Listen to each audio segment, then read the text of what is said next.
This is the Troutbitten podcast. Troutbitten. Troutbitten? Troutbitten.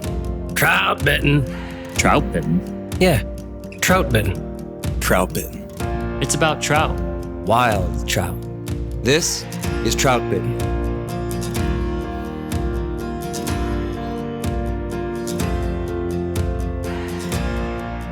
This is the Troutbitten podcast, and thanks for tuning in. My name is Dominic Swantowski. I'm the owner of Troutbitten and the author of Troutbitten.com. All right, we're back. It's season 12 of the Troutbitten podcast, and we have a skills series about dry flies lined up for you. My friend Matt Grobe is here with me for 7 episodes dedicated to dry fly fishing. So here's Matt from all the way out in Montana. He's a former Western Pennsylvania resident. Now he's a Los Angeles elite. Aren't you, buddy? Of course I am. Elite dry fly purist in Bozeman, Montana. Mm-hmm. You're the one who called it Los Angeles. People say that out there. Los Angeles or Bozeverly Hills? Which side are you on? Oh, I'm on the Bozeburg side. You're on the other side of the tracks. Yeah, I'm on the Bozeburg side, man. Blue collar as can be, right? There you go. I like that. But yeah, man, I'm looking forward to the season. This is my first, skill series one. I'm having to, I got to live up to Austin Dando's, seat, right? Well, he's on vacation. Yeah, well, he lost his seat. I get a shot. That's right. This is like when you came on as a guest for season 1. Gosh, like 2.5 years ago. Yep. Yeah, and then it was just so fun. Oh yeah, to be back in touch. I was like, hey, you want to join us for season 2 or whenever? Love it. Look forward to it. This is the OG, right? We're the only OG. That's right. Troutbitten. Deli's members. close. Deli's close to be an OG, but not quite. He is. Right? He's not Sloop. No, he's not. He's not Pat. He's not Steve Sawyer. We were just talking about Steve Sawyer. Yeah. I mean, there was definitely the 5 original. Yeah, you know it. So, and a couple that didn't last. But hey, they had their shot. They weren't up to the standards. All right. Yeah, so Austin has always done the skills series with me. We'll see if you can handle it. See what I can do. See if I can stay on topic. All right, so you guys out there listening, you probably already know this, but the odd-numbered seasons of the Troutbitten podcast, we have the full crew format with a different topic each week and kind of a loose conversation around that topic. But for the even-numbered seasons, which is what we're in right now, season 12, and we've done this from the beginning, we have what we call a skills series, where we try to really dig into one aspect of the game. In the past, here's what we've covered. The 9 essential skills for tight line and Euro nymphing. That was season 2. We did 3 styles of dry dropper in that first summer. Then we had a winter fly fishing skills series. We did 6 parts on night fishing skills just last summer with Trevor and Josh. And then last winter, season 10, Austin and I did 7 parts on critical nymphing concepts. So here we are. We're going to do dry flies. And Matt, you're a good one to dig into the dry fly tactics because I know you do it a lot. It's probably, I don't know. It's up there with nymphing as my favorite way to pursue fish. And I think same. And we'll get into it. We'll get into details here, but it's limited time, right? I mean, at the end of the day, that's what it comes down to, and we'll get into the details on that here in a minute. So as a writer, I learned a long time ago that you just can't cover too much in one sitting, and you shouldn't even try. The truth is, most topics are so complex that you could break something like dry fly fishing down into, I don't know, maybe 100 episodes and probably still not cover it all. So tightly focused topics. That's what we have for each episode in these skills series. And I'm sure we're going to have some fun along the way, but our objective is to really dig into the details and kind of lay out a map, a plan, a system for fishing dry flies in trout rivers. So, Matt, I know you're ready. Hey, let's go through the episode list. Here's what we're going to cover. We got 7 episodes, and here's what we have lined up for you this season. Tonight with episode 1, we're going to talk about when and why we fish dry flies. Matt, what's number 2? Drag-free drifts and animation. Yeah, see, you're a good reader. That one's exciting. Matt's got the layout. We don't have much. We don't have much. I've had a lot of people ask, like, oh, do you map out the whole thing? Do you just wing it? Nah, we're somewhere in between, especially for these skill series. Yep.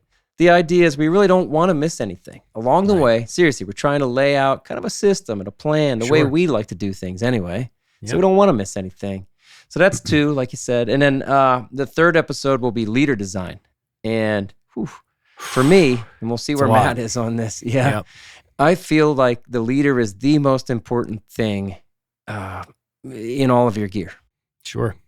No, I agree with that. I think, and it's much more complicated than any other type of tactic that we use. Yeah. From my experience, it gets layered, and you got to do some studying, play with a lot of different formulas to come to terms with what you like as far as your casting goes. Yeah, I know. You really do have to play with it. I remember talking to a guy in a fly shop who was saying, you don't have to do all that stuff. He's like, guys will tell you, you got to, cut back your 3X and then extend your 4X section and hit your 5X. And he's like, I don't do all that. I just, tie on the next fly and make the adjustments in my cast. I don't agree. I think that you get a lot better presentations by adjusting your leader, like you were just talking about. Mm-hmm. Yep. Number 4, Matt, what's episode 4? So after the leader design, we're going to get into some casting and, one of the more important things, which is providing slack in those presentations, right? So that'll be a good in-depth podcast going over that stuff. Yeah, because there's a lot of ways to introduce slack into the system. And hey, if we're trying to get drag-free drifts, you can't be tight to the fly. Right. So not on the dry flies. Right, exactly. Yep. So we'll talk about mending in that one. We'll talk about aerial mend. I'll be bringing up aerial mending a lot because that's the way I like to do it. Sure. And all these things are going to dovetail together too. And this, if you've listened to our skills series before, you'll kind of recognize that happens. Yep. Because of the well-designed leader, that's how you're going to be able to provide slack. And we make the point in the 2nd episode that, hey, you're trying to get drag-free drifts, usually, and then sometimes animate. But, episodes 2, 3, and 4, obviously, you're going to really dovetail together. Probably into an hour and a half, hour and 45-minute conversation if you just link them all up. Sure. Yeah, so episode 5 then is going to be all about the flies. And everybody wants to talk about the flies. So do we. Yep. And it does matter. And that's going to actually dovetail in with leader design because you have to change your leader to adapt to the fly. Sure. And so I think, Matt, I feel like I'll change. If I find a rising trout and he seems to be difficult, he's not taking my dry fly, I'm like, well, what else can I do? How else am I going to, drift that drag free? I see it. It's a nice presentation. I could animate the fly, and I might try that. But, like, what else am I going to do? So I think I change dry flies more than I do nymphs or streamers. What about you? I mean, I agree with that 100%. And I think there's more, the reason we change is because there's different stages to that top water eat from an insect situation than when we're nymphing, right? So that top water, it gets into the understanding of a life cycle of a adult insect, right? Is it an emerger? Is it a cripple? Is it a spinner? Is it an adult? These are layered questions that become reality when you're pursuing fish on the surface, right? It's not just as simple as, under the surface. And I'm making it sound, we all know that nymphing isn't easy, right? But I find that the targeting trout that are rising, it's complex, right? There's a lot of stuff going on there that you have to dissect. So to your point, I change flies too because I'm thinking, well, maybe they're not eating, the adult that's sitting there like a sailboat. Maybe they're eating an emerging insect, or maybe they're eating a spinner that you don't see in the air but is actually dead on the water, right? A lot of interesting things can occur during that time frame, right? Nice. So when we get to episode 5, we'll be talking about the flies. And I think what I hear you saying there is you'll change the type of the fly more than, let's say, the color or the, how the wing placement. I don't know. Yeah. For me, too, it's the type. I'm thinking, I'm going to get one that sits lower or even kind of has more of the fly in the film. So we'll talk about the flies in episode 5. What do you got? What do we have for 6, bud? Eats and refusals, rise forms, and set speed. Yeah.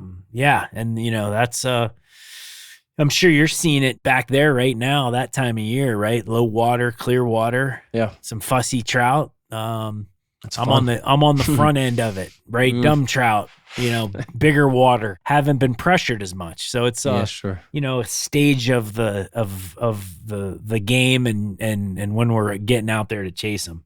Yeah. So things change, like you're saying, but with just not just even the water type, but again, a good point. Like how much have they been pressured? How many flies, how many natural dry flies have they seen? How many different patterns, how many different types of mayflies, stoneflies, caddisflies, crane flies, how many different, and terrestrials, how many different things have they seen? How picky are they becoming as the season goes on?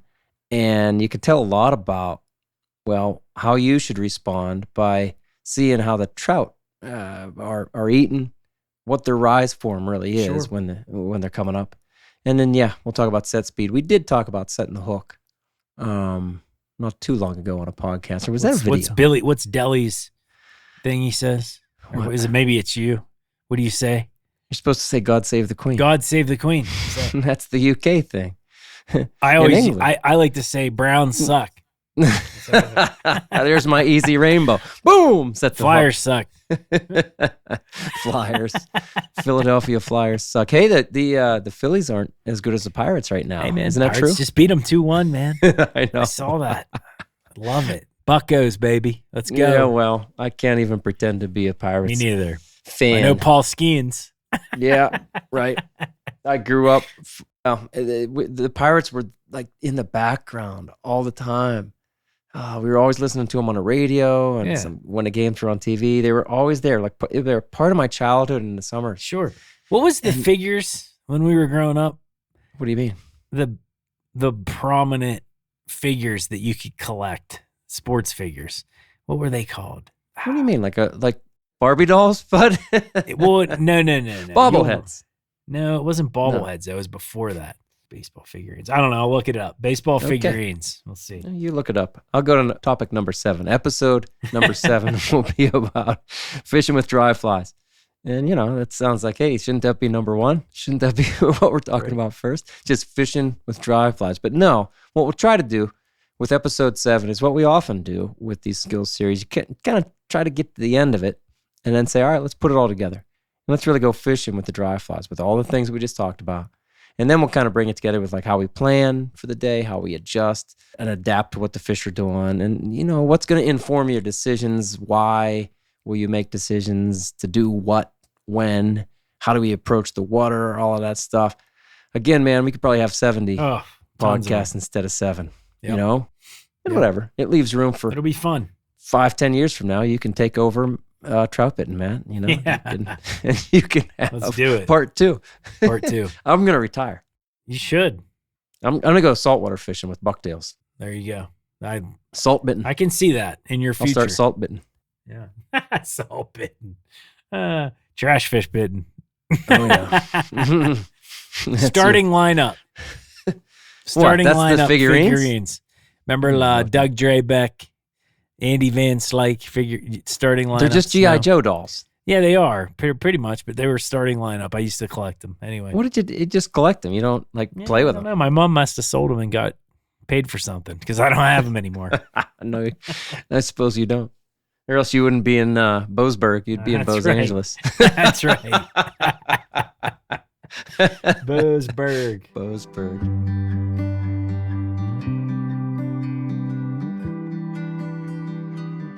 Since 2006, Yeti has been building products for anglers who fish hard and share an addiction for the woods and the water. Yeti changed the industry with their legendary coolers by featuring rugged but simple designs built to last for generations and stand up to whatever Mother Nature might bring. Yeti now takes that same functional and elegant design to everything in their lineup, from soft coolers to drinkware, bags, and more. The new Yeti Go Box gear cases have become my daily storage solution for a life on the water. Offered in 3 sizes, the Go Boxes are rugged and waterproof at home on a boat or in the back of a pickup. All Yeti Go boxes offer smart storage solutions with removable cargo trays and dividers. And the Pack Attic is a set of zippered pockets conveniently housed in the interior lid of the 30 and 60 sizes.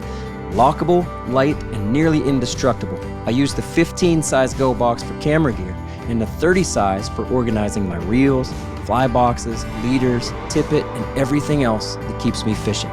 The Yeti Loadout Go boxes are the perfect angler's companion.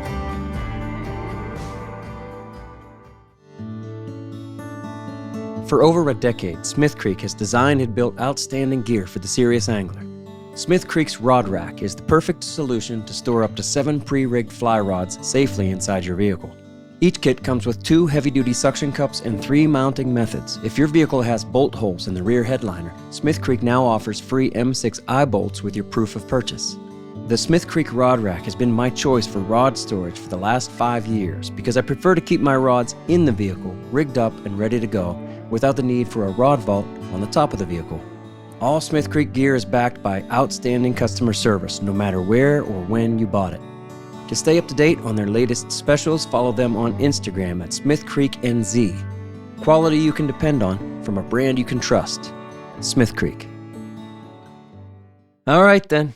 When and why do we fish dry flies? That's our topic. And, it seems kind of elementary, really. But, what's the point? What's the reason we might choose to fish dry flies over streamers, wets, or nymphs? Now, I'll just say, like troutbitten, I don't think it's fair. But, I mean, we really get pigeonholed by some people.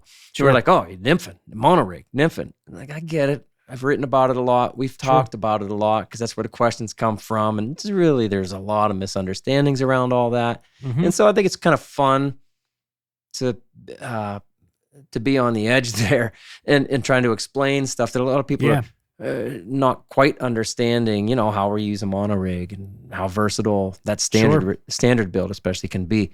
So we talk about that a lot. Now, I understand that's why we sort of get pigeonholed this way. But man, you fish dry flies a lot. So do I. So do the other guys. And, so let's talk about the reasons why we fish them instead of nymphs, instead of streamers. That's right.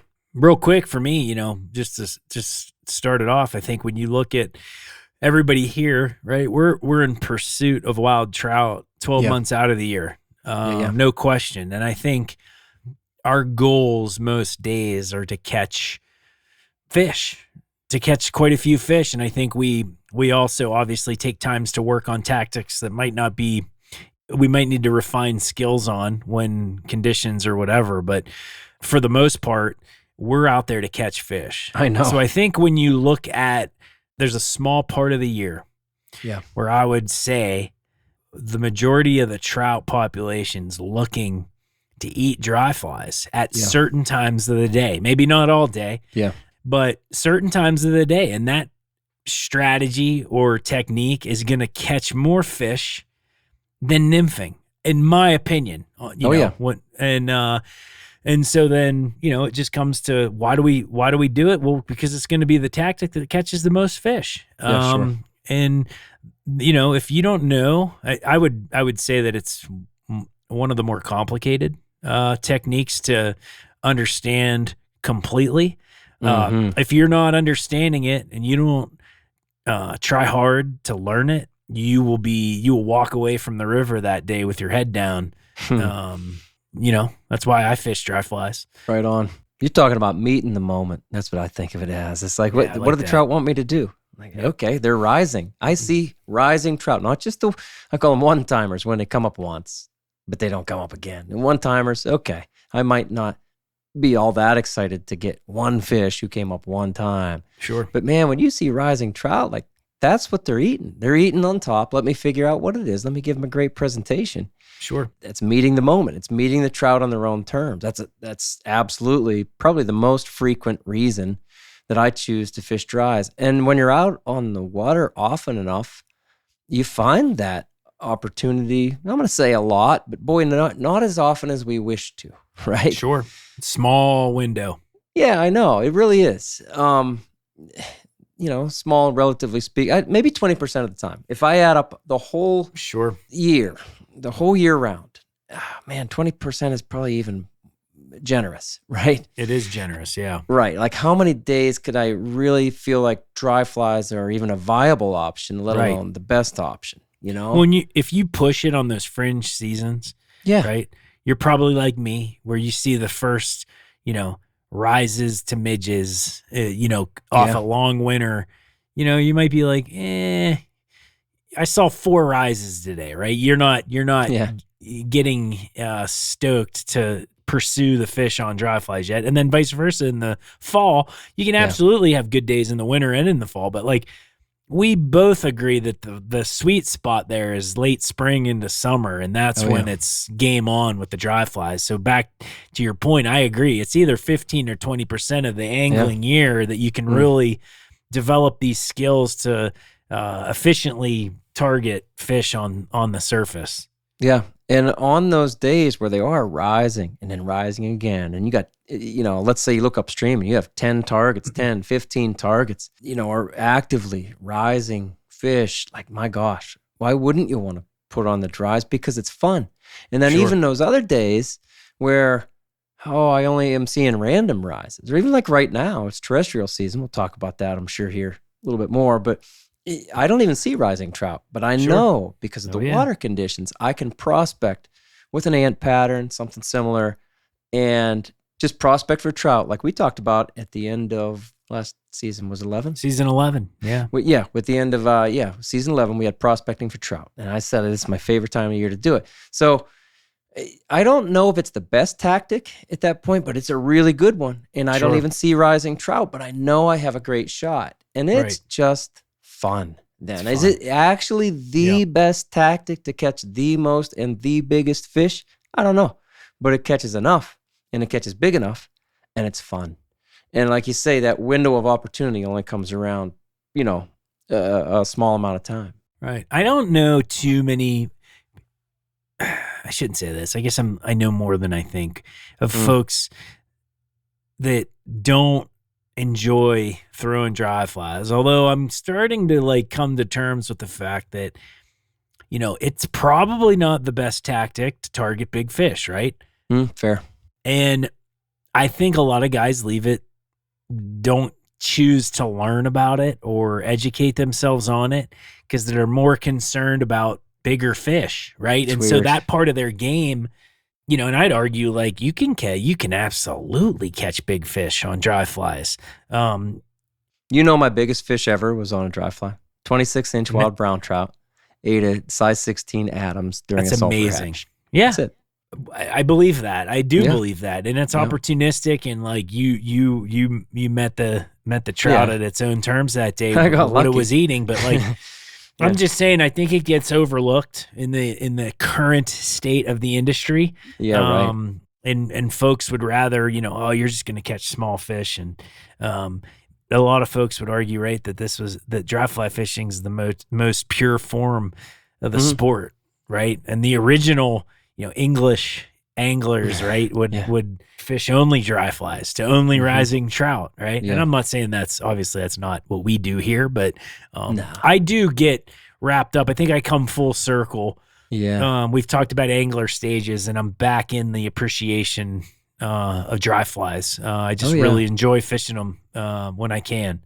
So I don't care about any of that tradition, anything about what was first or what was most pure, but I'll say that I do care about dry flies are like the most elegant, it's the most finesse. Sure. Good description. Yeah. There's no weight. So all of a sudden you're just fishing the fly line and the leader and the basically unweighted dry fly.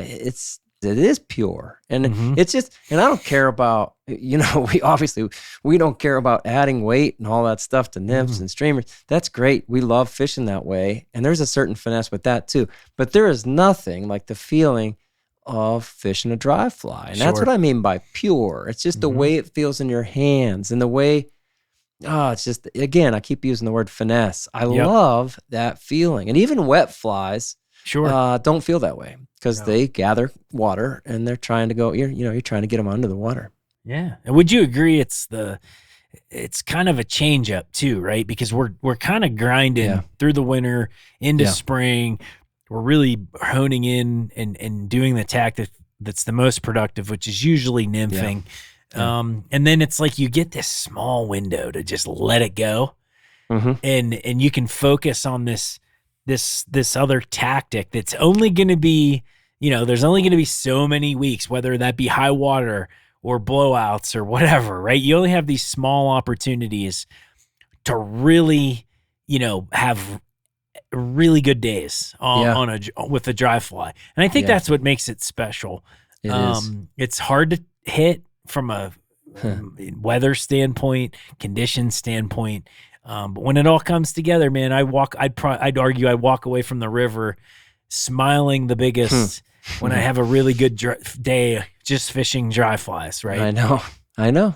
I would agree with you. I think there's nothing more rewarding to me than also being ready for that. Yeah. People make fun of me. You guys make fun of me because I have so many, whatever. I got a vest with a bunch of pockets. Not every. I don't make fun of your pockets. Not every pocket is full. Bill Dell does. But no, right. But let's say back in early February, I made sure that I had my dry fly box with me, which had plenty of olive dry flies in there and some midges too. I had been carrying midges anyway, but all of a sudden, February came around and said, I'm going to be ready. Sure. And I was. And so as soon as I see those rising trout, and as soon as I have that opportunity, I have my leader, my dry fly leader ready to go. Yep. I change off of what I was already using, streamer leader, nymphing leader. And now I'm on my dry fly leader. Now I got my dries. I got probably an olive, like I said, when that happens in February. And man, those fish are ready. Sure. They're ready to eat. So am I. And then I feel, I'm telling you, you always catch them. You know what I mean? Especially early on. That is my favorite hatch. They are ready to eat. And so it feels rewarding to know I was prepared for that. I know how to get a good cast, give them slack, drag-free drift and all that. And that it does. It just feels great to have that skill, I suppose. Sure. It does surprise me. Matt, I'll tell you this, it surprised me how many people through the years, I've been guiding 6 or 7 years. And as the years go by, I keep meeting more and more people who say, oh, I'm not good at fishing dry flies. Let's just stick with nymphs. And I'm like, there's rising trout up there. That trout just rose 6 times. I bet I know what pattern he'll eat. Yeah. Let's try it. Well, I'm not a very good caster. I'm like, you can do it. And so for the last, I'd say 2 years, I don't force any client to do anything, but I've been strongly encouraging people. I'm like, no, you can do this. Yeah. Let's do it. It's fun. I've never had anybody catch a fish or a couple fish on dry flies and say, that sucked. We shouldn't have done that. Yeah, but would you agree that the trend seems to be weak in that area? From a knowledge standpoint or a straight up enthusiasm standpoint. Yeah. Because I see it. I would echo your sentiment. The last 4 or 5 years when I'm out with people, even other anglers, younger anglers, they're not able to identify insects. And I'm not saying you got to talk about their Latin name, right? I'm just body color, simple things like identifying whether it's a spinner or an adult or a male. You know what I mean? Simple things that we may have, grown up accepting. Because correct me if I'm wrong, you kind of did the same path as me in regards to I was a dry fly guy, man. Before I got into nymphing, I was straight up dry fly. Yeah. No, same. Right? Absolutely. And then you learn that. And I was like, I don't know how to nymph, Sure.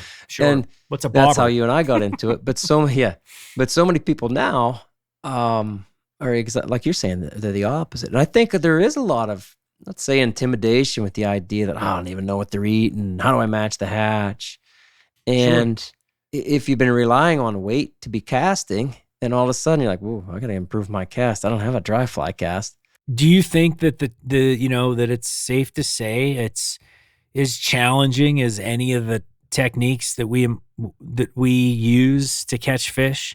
The cast itself? Just dry fly fishing in general. Challenging. Do you feel like that? It's challenging enough to scare some people off because you have to want to get better and learn and dig and get time on the water. And I think it's challenging. I think it's the most challenging of the 3 disciplines, in my opinion. So we had a full podcast about that, and I argued that nymphing is the hardest thing to do, and yet probably the most productive. And you could put a nymphing rig and some rudimentary knowledge in a beginner's hand, and they would probably catch more on nymphs right away. Sure. You could do the same thing, give them that rudimentary knowledge about dry flies, put a good dry fly leader in their hand, and they probably wouldn't catch nearly as many on a dry fly right away. But that doesn't mean that nymphing is easier. It's not easy. Well, I got what you're saying, right? And I'll link to that in the show notes. Sure. We did go through that before. I will say, since that podcast, I've just encountered this so much where people have not everybody, obviously, but many people these days have like no confidence in their dry fly casting abilities. Right. And then even understanding of, again, stuff we're going to talk about, like how to read what kind of rise form it is. They're missing fish because they're setting too quick because they're used to setting just about as fast as you can on a nymph. And the idea of really getting drag-free drifts is sometimes foreign to people. I'll have people say, well, it looks pretty good. I'm like, it's dragging. They're like, it's not that bad. I'm like, yeah, well, it's still drag. Sure. So I agree with you. It's challenging until you get it under your belt. When you're in, but once you do, it's fun, right? When you get it clicking, I would say it's more rewarding. Now for me personally, that whole experience is more rewarding than, the tightline nymphing. But look, you and I both know, right? Like I love tightline nymphing. Like I love the mono rig. It's my preferred tactic most of the time. But I would, like I said, there's something to be said about being able to stick fish on the dry fly, end of things. And you can't be a one-trick pony. You have to have a completely different approach, fly selection. It's a whole other thing, right? Like you got to be willing to learn. And I would say it's tough when it's a short period and hatches occur at different, parts of the river, just because you hear that the green drakes are hatching doesn't mean you go to the spot where the green drakes are hatching, right? Like there's a lot that goes into it and a big learning curve for those but it's so cool because it goes into that lifetime of learning. Oh man, it's just like you never get it all. You'll never get it all if you fish, even if you fish 12 months a year, and you want to be good at all these things, boy. I would say the dry fly, fishing, it's a lot. You gotta spend some time out there, and it's fun to be able to have so much challenge to want to learn and get better at. The landscape is changing for trout anglers. No doubt you've already noticed another truck at your favorite access point and seen more anglers on the water. For those looking for new challenges and fishing opportunities, Trout Routes has the data to help you avoid the crowds and explore new public water. Trout Routes has mapped more than 50,000 trout streams across the country with curated, detailed maps of public land and access points. Trout Routes has developed integrated and interactive data, putting the tools in your hands to research new water and help you navigate in the wild to know exactly where you stand in the current. It's still up to you to find those deep pools and undercuts, but Trout Routes helps you get on the water, connecting you with resources like fly shops and stream gauges for trout water across the country. Download Trout Routes in the App Store today. Then use the code Troutbitten for 20% off your membership at maps.troutroutes.com.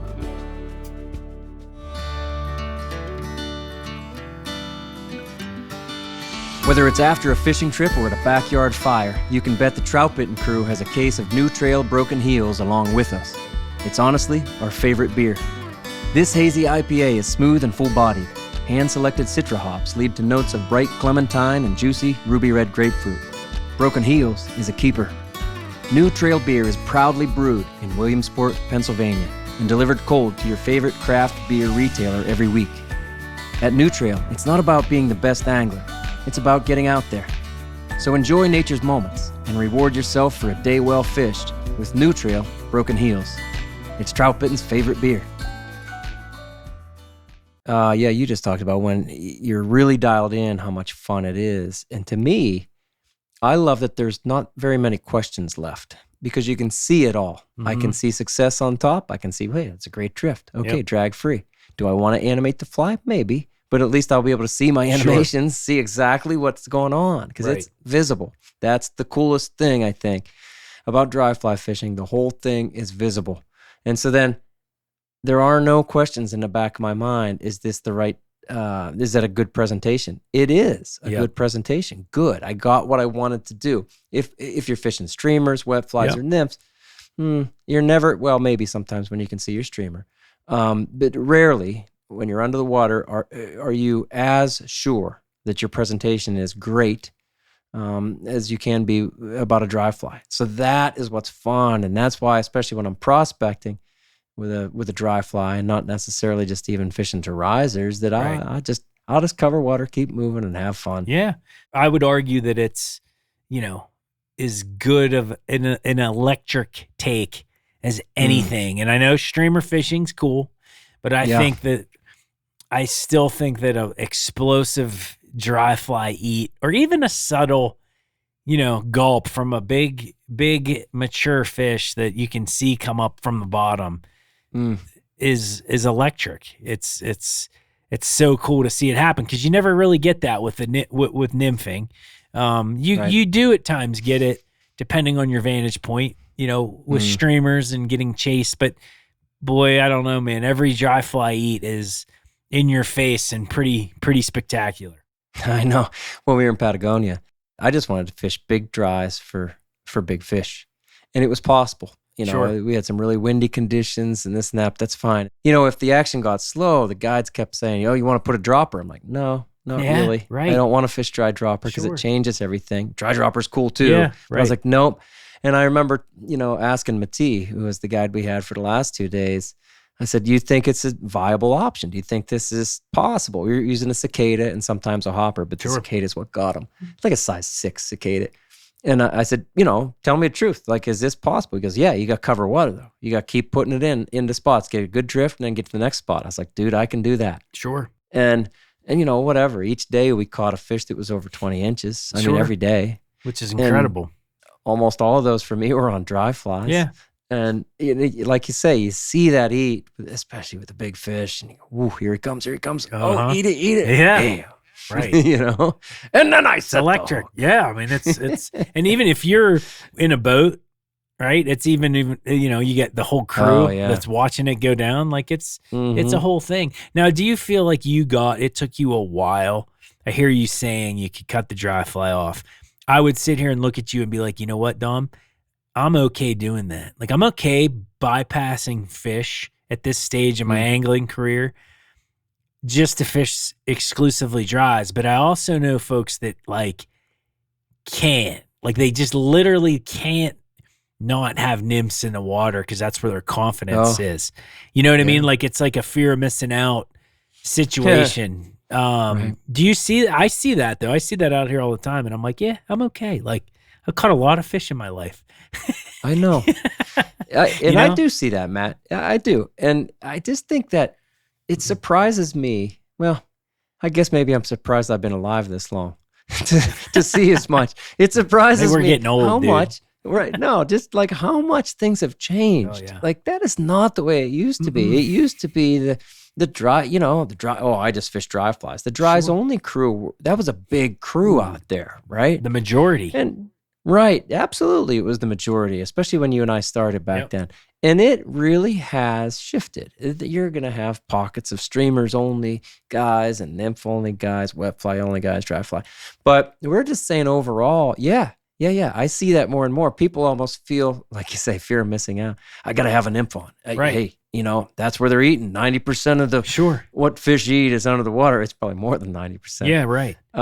All those things, and they feel like they're going to miss something or miss out if they don't have the nymph as a dropper. Raw fish dries, but I want to go dry dropper. Like, well, that's a very different tactic. It is. And we've been through that too. Yeah. So I got a cool story for you. So I was fishing one of my local waters 3 weeks ago, and it was the salmon flies had gone upriver, right? But just like any good hatch, fish tend to have like a day, 1 or 3 days of like last ditch. I remember that fly, and the fishing gets good again, right? Oh yeah. And I'm in an area kind of like you, probably a little more so than where you're at, of tourists, right? A lot of out of towners fishing, which is what, it's great. It's a lifeblood of the economy here.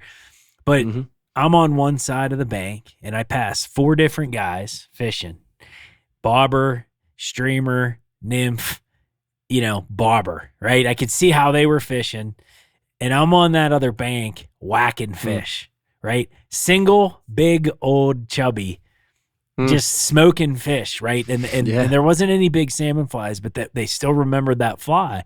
And I kind of was just thinking to myself, I'm like, how are they not fishing a salmon fly right now, right? Like, but they were, whatever, stripping streamers and doing the things. And I'm like, man, that's just a gap of knowledge right there, right? But I have that confidence to throw a single dry fly and get it tight without the dropper, because it's more effective when you can put it really, how that single dry, you can almost roll it right off the bank. Sometimes that's the difference between a good day or a bad day. And that dropper can prohibit that. Anyway, changes the way it drifts too. Yeah. It just was like, man, is that where we're at? This goes back to what we were talking about. Are we at that point now where it's kind of cool? Because I'm like, rolling in with my dry flies, and I'm okay with that. Yeah. Things have changed. I mean, it used to be the tradition. Like you say, dry flies too are what people think about, let's say, who are not into fly fishing. If there's a commercial about fly fishing, they're fishing dry flies, right? If there's some movie with fly fishing in it, they're fishing dry flies. And, my neighbor up here, when I tell him that I'm a fly fisherman, that's what he's thinking of me, false casting, basically, fishing dry flies. It's still the way it is. That's still what people think fly fishing is. And we're lucky to understand that, wow, there's a lot of different things you can do with a fly rod. And we've been talking this whole podcast about how we value that versatility. But I think this is fair to point out that what makes fly fishing unique is the dry fly fishing. Like, you can't present a dry fly on a spinning rod. Don't tell me about those casting bobber things. The fly rod is built to do that. The fly line pushes the unweighted dry fly to the target. That is what it's for. Of course, it was originally for throwing unweighted wet flies, but then dry flies caught on, and that's what it's perfectly built for.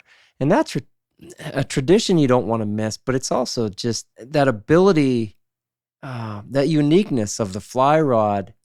I put it this way, like I've said this to a lot of people. I wrote an article about this. I say, if you can't fish dry flies, you're missing the point. I like that a lot. It's not a clickbait title, but it is one of my titles that people will read this. Sure. You know what I mean? Because, and I mean it. I mean it the way I said it. If you can't fish dries, you're missing the point of fly fishing. Right. And the point is that what makes fly fishing unique is that you are casting not the weight of a lure or a split shot or a bait or a rapala or a rooster tail. You're casting the weight of the line, which pushes then the fly to the target. Sure. That's what makes fly fishing unique. And that's what makes it something that you just can't do on a spinning rod. And the point of that article title, if you can't fish dry flies, you're missing the point, is that you need to be able to make that fly rod do what it's built to do. Sure. Which is to cast the line. And then that will push the fly to the target. If you can't then cast the line, if you can't cast a dry fly, then you've missed the point of fly fishing. Sure. And I am not by any means, I clear this up, I make this clear in the article, I'm not saying that nymphing isn't fly fishing. No. But even the way that you cast, and then I cast nymphs, and then a lot of other people do as well, we are using the advantage of the weight. That fly rod. Yes, we're using what that fly rod can do. That fly rod, that's why we like the leader build that we do, even with the mono rig, because it's a hybrid system that can push things to a target still. And yet, of course, the weight of either the fly with a tungsten bead or a split shot is also taking it to the target. We've been through all that. We've been down that road. But the point is, that's what makes fly fishing unique. The tool in your hands can do it. And I would strongly argue that everybody should learn, if you're asking me, then I'd say to learn dry flies first, because it'll teach you what the tool can do, which is so unique than what the spinning rod can do. And by the way, I fish spinning rod a lot. You guys know that? Yeah, I mean, it's definitely the more graceful way to do it. Not that has anything to do with it, but you mentioned it, right? the nymphing. Like no one ever drove past you while you're nymphing and was like, wow, that was a beautiful cast. Like, you know what I mean? That's always, that never happens. It's always in the dry fly. Yeah. Right. And doing what you just said. And that's pretty cool. It's a pretty cool art, to be able to master and showcase, right? Being able to project those flies out there. Yeah. And even then learning what it can do to deliver the dry fly, I say sets you up to fish streamers better, to be a better caster in general, not in general, but overall. To be a better caster with nymphs, wets, and streamers. Even when you do have weight on, you're still going to have that fly fishing style cast in there. And then the weight will also do its job. That's a big deal to me. And in the position I'm in, I get a lot of people wanting to, get into fishing or to get into fly fishing, and they want to go right to nymphs because they've heard that it's going to catch them the most fish. I'm like, hold up. Just learn dries. Just learn dries first. Give it a half dozen. Give it a dozen trips. Sure. Learn dry flies, and then take real casting skills over the other way. Right. Just listening to you talk, I'm thinking in my head, I'm like, you know what? It's interesting because we talked about this timeline, right? And maybe we're not that old, but we've been around the sport for a while to see this trend occur. And, I don't know about you, but growing up and reading magazines, most of the destinations, you're around some, I'm around some. Yeah. They were destinations because of the bug life and the insect hatches that would occur on those rivers. Good point. And that would coincide with a good dry fly bite most of the time, right?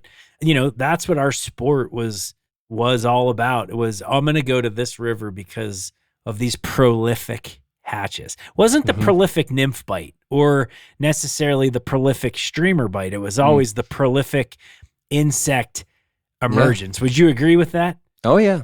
Yeah. And people will still come here.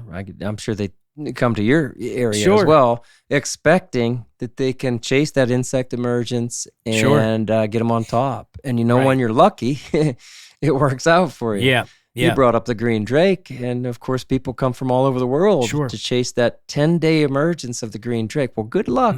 I mean, you have a shot planning your trip the right way. And even if you're here, though, when the drakes are emerging, and when the spinners are falling, the trout still might not eat them. They might not. It is what it is. Chasing just dry flies is kind of handicapping yourself. Sure. But being without dry flies is also really handicapping yourself.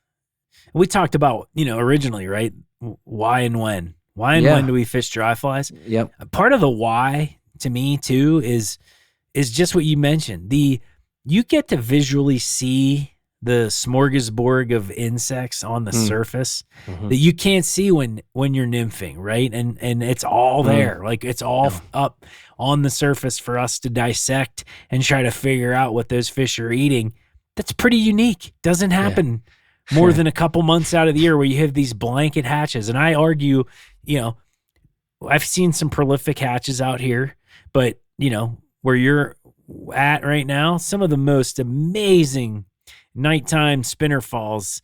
The river looks like it's, fall and there's leaves all over it. It's pretty cool. It's cool to see nature like that, right?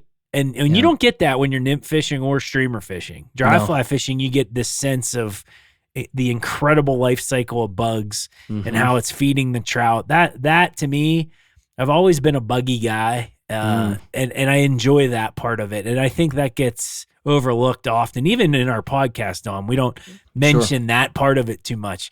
That part's pretty freaking cool. It is. Like you say, growing into fly fishing by getting into dry flies first was definitely the right path for me. I'm so glad that I got to do that because you're talking about learning all of what those bugs on the surface teach you. Yeah, you could turn over rocks and you could put a seine under there, a net to catch, what's going on underneath. But that's more effort. Sure. Since I learned everything as a younger person by looking at dry flies and seeing what was even on the leaves and stuff, bankside, then I got more curious and I'm like, well, what's in the drift? I wonder too. What's under the water? Sure. Yep. So that what's visual, again, is going to draw you in. And being able to see success on top with your cast, that drew me in as well. Sure. And I'm just so thankful, really, that I had the path that I did. Yep. And I'll say that, like, for me, starting to fly fish was all about dry flies on small streams. Mm-hmm. And that is still the perfect match for a small stream. And by small stream, I mean 15 feet wide, maybe. Yep. Okay. Or less. 15, 20 feet wide or less, with some overhanging branches. This stuff that if you start to throw weight around, like streamers and nymphs, it gets complicated, right? Sure. And it can be done, but it's more challenging. I don't know if it's more challenging, but it's not even as much fun. Mm-mm. For me, when you have streams that are that small and you're in the right time of the year, then you have trout that are willing to come up. If you put it in the right kind of place, this undercut, the next tail out, wherever they are, you learn so much by throwing dry flies into streams like that. Not just about what the trout are doing, where they're holding and how they'll respond to your dry fly, but also you learn so much about what the tool in your hands can do, what that fly rod can really do. And the kind of streams that I was fishing, Matt, I'm sure some of the same ones that you were fishing. And boy, we had to have tight loops. We were forced into having good casting skills. I mean, there were no YouTube videos to teach us. We had a couple magazine articles, maybe. Right. You and I are both basically self-taught, maybe a couple mentors here and there, but like lots of frustration on those small streams, but also lots of reward. And I'm just really glad that it went that way for me. And you and I were talking before we hit record here tonight, about going and fishing small streams again. Yeah. And I say again, I'd do it 10 times a year, but that's not enough. Like, I want to get back to 30 times a year where I am just dedicated small stream fishing. And for me, that's all I take a lot of times, just dry fly. It's very simple. Yeah. I have no interest in doing it another way.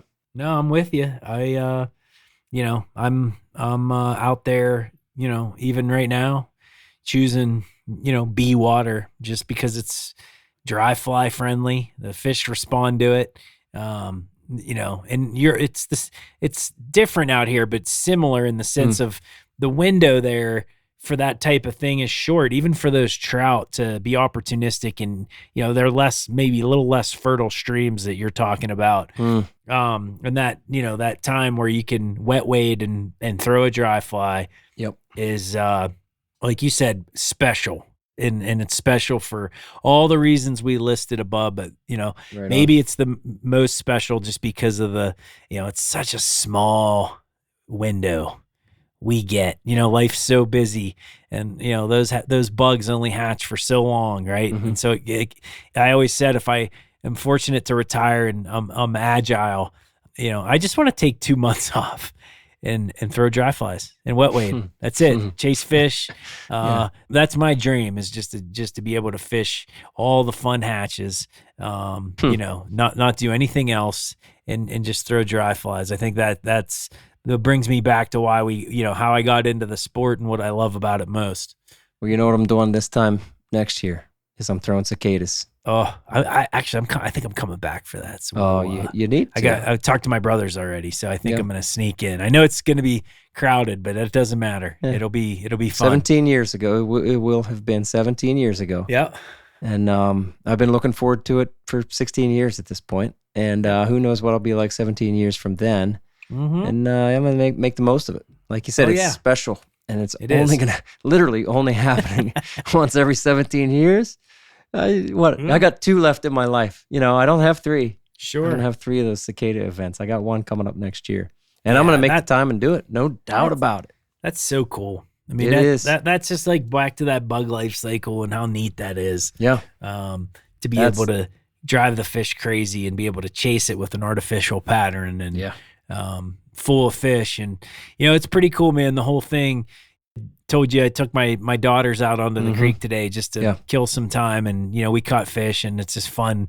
It brings you back to like how simple things are, and fly fishing, and it's such a part of my life. But it's seeing the excitement on their face just by holding a fish, right? Like all the crap that we have going on, in this day and age, and like you take your kids out to a creek, and it's like they had fun all day today. They were looking at bugs, playing in the water and catching trout. There you go. Like, I hope that they can find the same joy we do anyway, in the sport, and hopefully I'll start them out the right way, right? Throwing dry flies like we did. I love that. All right, there it is. The Troutbitten Dry Fly Skills Series, number 1, when and why. I think we said it all. Dry flies are the heart and soul of fly fishing, and we don't want to miss it. Give us any reasonable chance the trout might eat on top, and we'll take it. The dry fly game adds another challenging mystery, another set of skills to work through, and another option to show the trout. Fish dry flies. Thanks for listening, everyone. So we have a lot more coming up for you this season. Keep in touch, drop us a line, and leave us a nice rating on your podcast app. So Mr. Montana, Matt Grobe from South Central Bozeburg, will you read us out? All right, folks, remember, the Troutbitten Project is a free resource for all anglers. The Troutbitten website hosts over 1,000 articles with endless stories, commentaries, tactics, tips, and more. Find what you like through the top menu and through the search page. Navigate by way of the categories and tags too. Be sure to find the Troutbitten YouTube channel, now featuring the Troutbitten Tip Series, the Fish and Film Series, and the Troutbitten Fly Box, all in collaboration with Wilds Media. Thank you for listening to the Troutbitten Podcast. Please give the show a 5-star rating on Apple Podcasts or Spotify and leave a comment, because that really helps. Until next time, friends, fish hard, enjoy the day, and find your life on the water.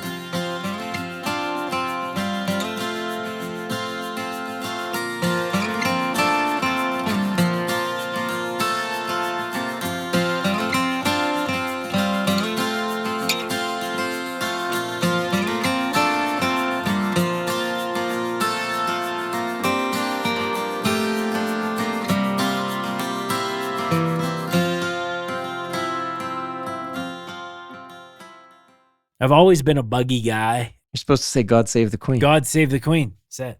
Hold up. Just learn dries. Just learn dries first. Our goals most days are to catch. And then I set the hook. It's fun, right? Dude, I can do that. Bug life. The trout still might not eat them. I just want to take 2 months off.